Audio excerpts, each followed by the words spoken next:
اللہ علیہ وآلہ وسلم کا فرمان ہے من صلی الفجر فی جماعہ، اس صبح کی نماز جماعت کے ساتھ پڑھ لیتا فہو فی ذمۃ اللہ، وہ اللہ کی ضمانت اور امانت میں چلا جاتا ہے، اس کی حفاظت پھر اللہ کرتے۔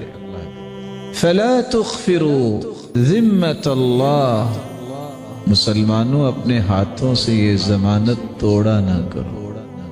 ایک شخص نے جب جمعے کی نماز میں دیکھا کہ مسجد بھری ہوئی ہے، جب دوسرے دن فجر کی نماز میں دیکھا تو ایک صف تھی، کہا جس دن فجر کی نماز پہ اتنے لوگ آگے جتنے جمعے میں تھے تو یقین ہو جائے گا بیت المقدس آزاد ہو گئی۔ 1.5 ارب لوگ مسلمان ہونے کا دعویٰ کرنے والے دنیا میں موجود ہیں، لیکن کوئی کہہ سکتا ہے کہ 50 کروڑ نمازی ہیں؟ اللہ ذو جلال کی عبادت ہی تو ہماری زندگی کا اصل مقصود و مطلوب تھا۔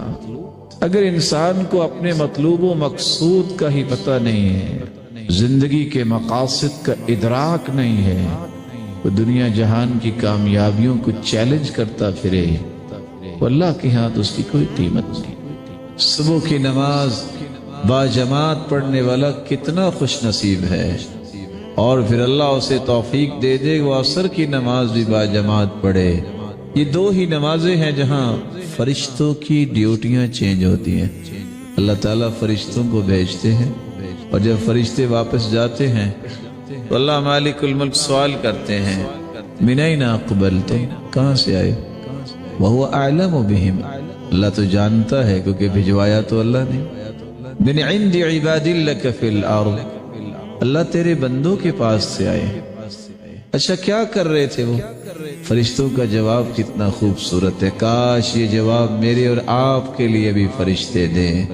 اے اللہ اتیناہم وہم یصلون وترکناہم وہم یصلون، گئے تھے تب بھی وہ نماز ہی پڑھ رہے تھے، جب آئے ہیں تو تب بھی نماز ہی پڑھ رہے تھے۔ یہ وہ گواہی ہے جس کے بارے میں فرشتے گواہی دے دیں، دنیا کی کسی گواہی کی کسی کو ضرورت نہیں۔